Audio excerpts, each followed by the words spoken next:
belum pernah ketemu dengan Ibu, jadi kita awali dengan perkenalan dulu. Nama Ibu Bu Hadi. Nanti kalau sudah waktunya KBM tatap muka, anak-anak bisa memanggil Ibu dengan Bu Hani. Kita akan belajar bersama pelajaran bahasa Indonesia. Untuk pertemuan pertama, pelajaran yang akan kita pelajari adalah tentang teks deskripsi. Pada kesempatan ini, yang akan kita pelajari adalah tentang pengertian teks deskripsi dan yang kedua tentang ciri-ciri teks deskripsi. Anak-anak, kita sering membaca teks, tetapi teks itu berjenis apa itu beda-beda. Ada bermacam-macam teks. Teks deskripsi yang akan kita pelajari ini yang dimaksud adalah teks yang berisi tentang paparan suatu objek.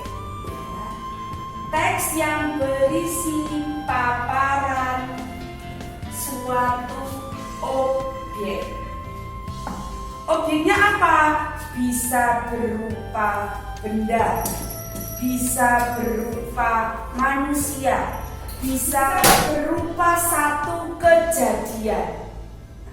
Jadi yang kita paparkan atau yang kita uraikan tidak selalu orang, bisa benda, bisa binatang, bisa tumbuhan atau apapun.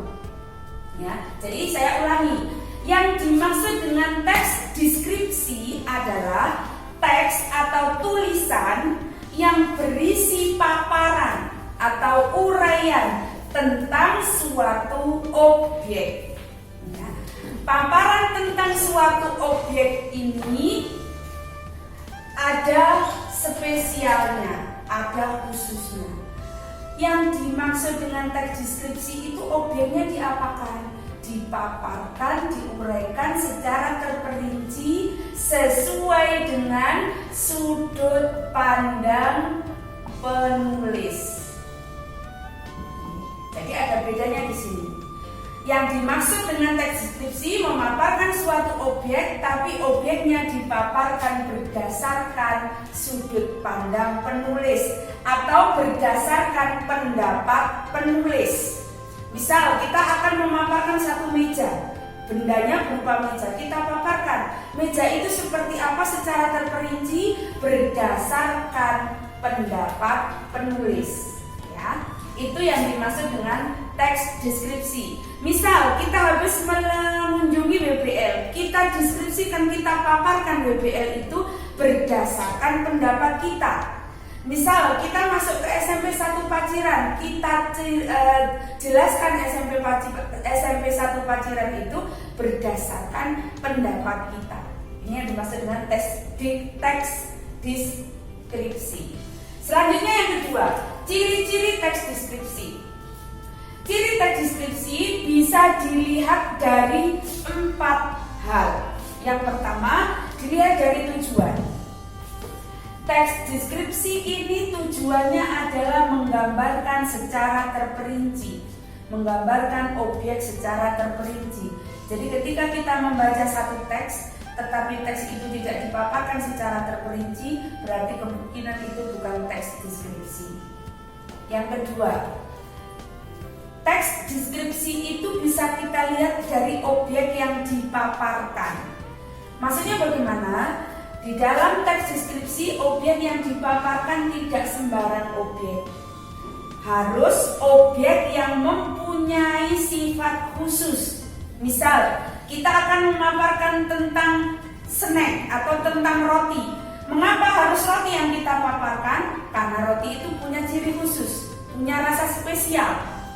Kita akan memaparkan tentang satu tempat wisata. Mengapa objek itu yang kita pilih? Karena objek wisata itu ada ciri khususnya, ada hal yang spesial. Oke, ciri yang ketiga adalah kita bisa melihat teks deskripsi dari isi. Bagaimana kita melihat teks deskripsi dari isi? Isi dalam teks deskripsi itu dipaparkan secara terperinci, sama dengan yang atas tadi, detail dari sampai hal-hal yang paling kecil. Dan yang kedua, personal Artinya apa? Di dalam paparan itu dimunculkan pendapat penulis, dimunculkan berdasarkan sudut pandang penulis. Ini yang dimaksud dengan personal. Jadi personal itu adalah pendapat pribadi penulis, ya. Nih, terperinci dan personal. Yang terakhir, teks deskripsi dapat kita identifikasi melalui bahasa.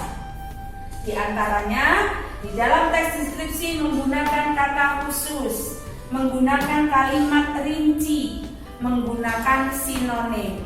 Yang aneh di sini ada kata sinonim. Sebenarnya bukan aneh, anak-anak sudah tahu apa itu sinonim, ya.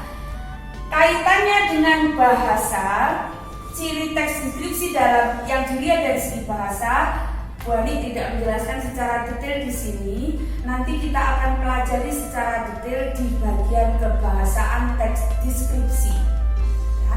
Untuk pertemuan kali ini kita cukupkan itu. Yang pertama adalah tentang definisi atau pengertian dari teks deskripsi. Yang kedua adalah tentang ciri-ciri teks deskripsi. Anak-anak, mudah-mudahan yang saya sampaikan secara singkat tadi mampu membantu anak-anak memahami apa itu teks deskripsi, kemudian mampu mengerjakan latihan yang nanti akan Bu Ani berikan. Selamat mengerjakan, selamat belajar, dan tetap semangat. Sampai ketemu di pertemuan berikutnya. Assalamualaikum warahmatullahi wabarakatuh.